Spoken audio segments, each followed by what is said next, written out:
आज है 20 दिसंबर 2025 दिन शनिवार।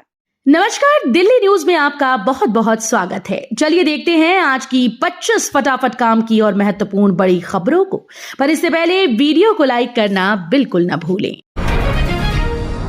231 का तूफान, 30 रन से जीत। भारत ने साउथ अफ्रीका से छीनी टी20 सीरीज। भारत ने साउथ अफ्रीका के खिलाफ टी20 सीरीज अपने नाम कर ली। निर्णायक मुकाबले में टीम इंडिया ने साउथ अफ्रीका को 30 रन से शिकस्त दी। पहले बल्लेबाजी करते हुए भारत ने 20 ओवर में 5 विकेट पर 231 रन बनाए। तिलक वर्मा ने 42 गेंदों में 73 रन की शानदार पारी खेली, जबकि हार्दिक पांड्या ने 25 गेंदों में 63 रन ठोके।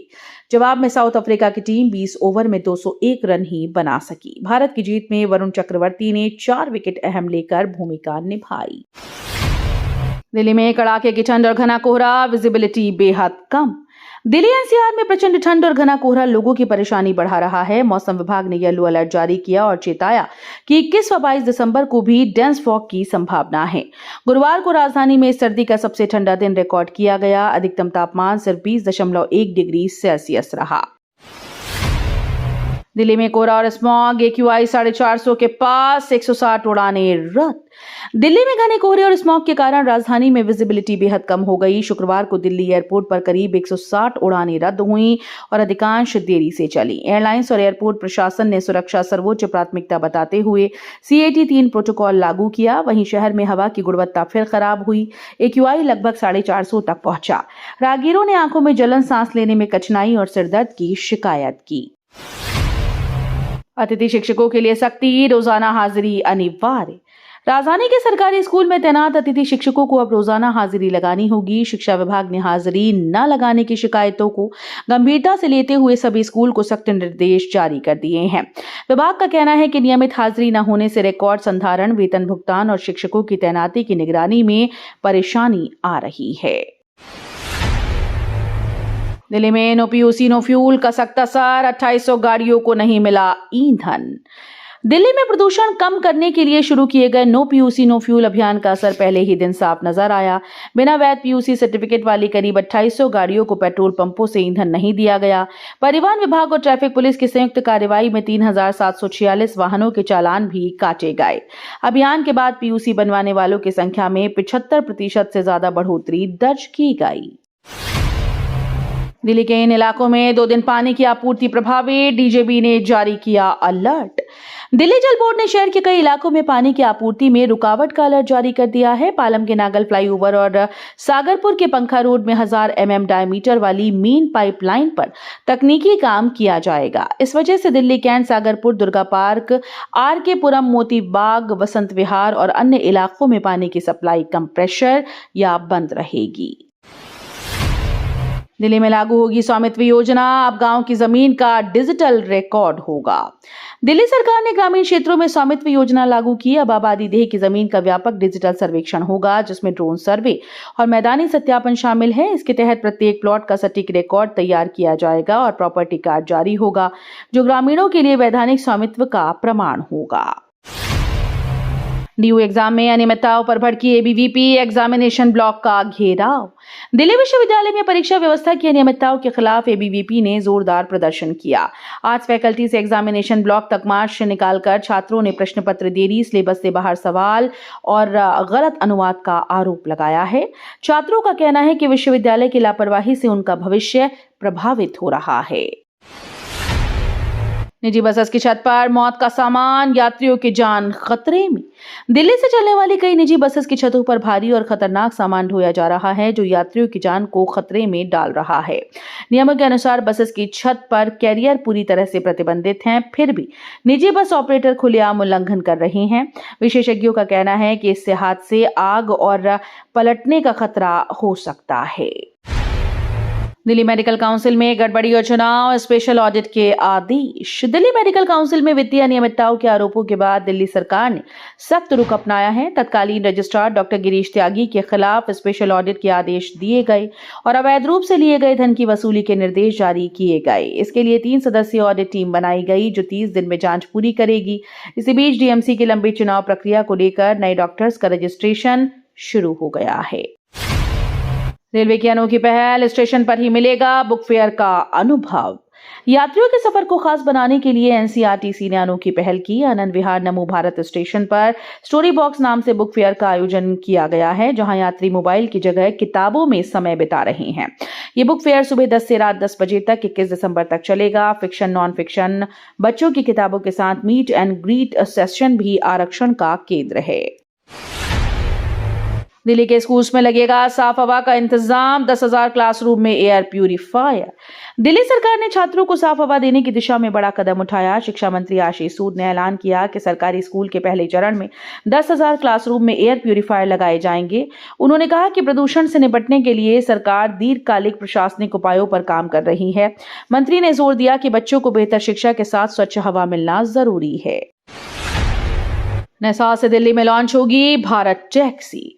नए साल पर दिल्ली के लोगों को सरकार देने जा रही है खास तोहफा। 1 जनवरी से राजधानी में भारत टैक्सी सर्विस की शुरुआत होगी। सहकारिता मंत्रालय की इस कोऑपरेटिव टैक्सी सर्विस में ड्राइवर्स को 80% से ज्यादा कमाई मिलेगी।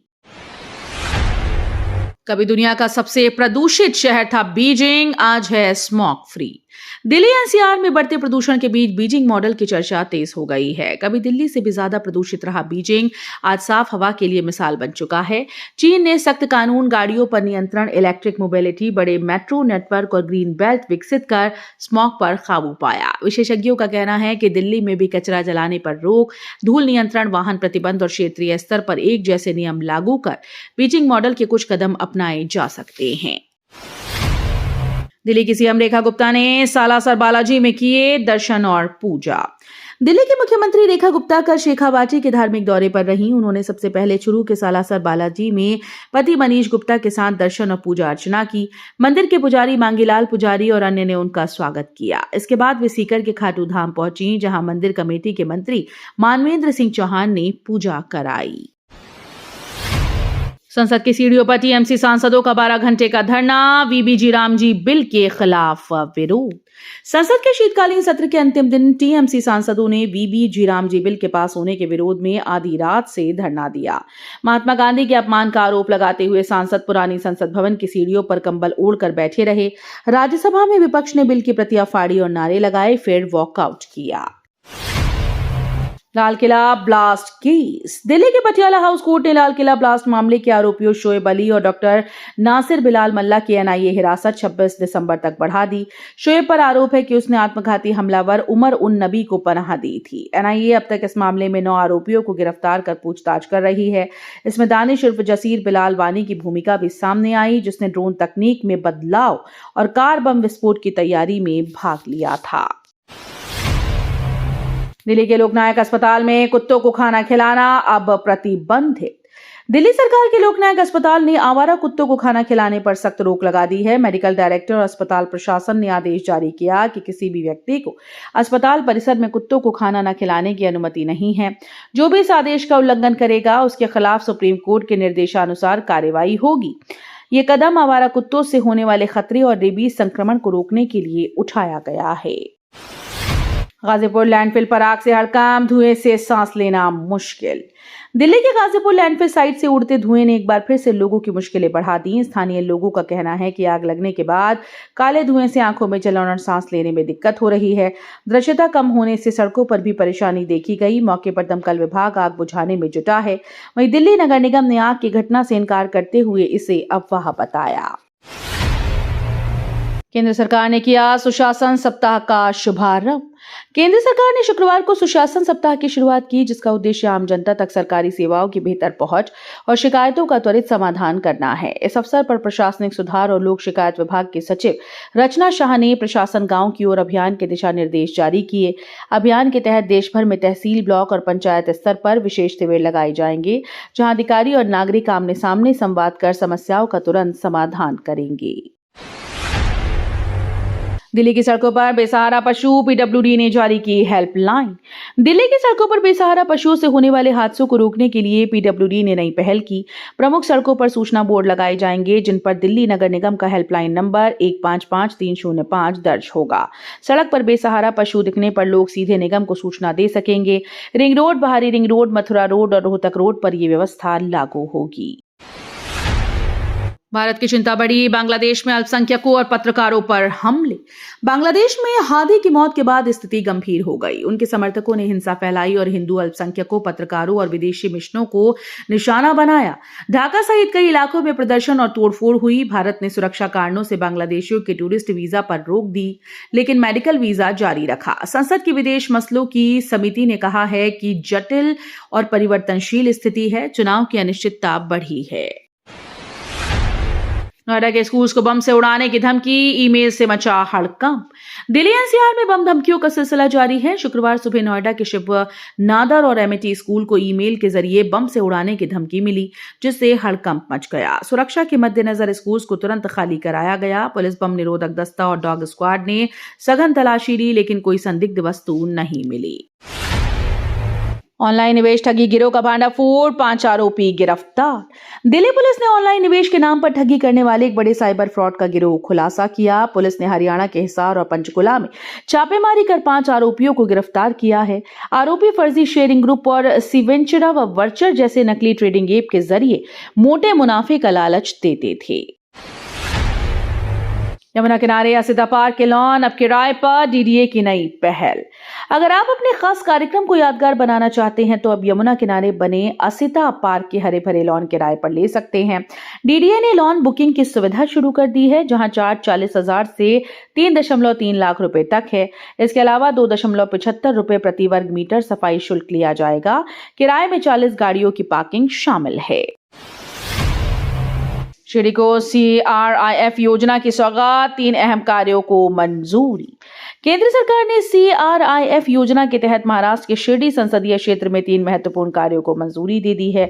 इसमें SH 222 और SH 65 सड़क सुधार कार्य, प्रवरा नदी पर अप्रोच रोड सहित बड़े पुल का निर्माण और कोल नदी पर पुल निर्माण शामिल है। इन परियोजनाओं पर कुल करीब 47 करोड़ रुपए खर्च होंगे। तो ये थी आज की बड़ी खबरें। रोजाना ऐसे ही सबसे पहले अपडेट पाने के लिए चैनल को सब्सक्राइब करना बिल्कुल न भूलें। धन्यवाद।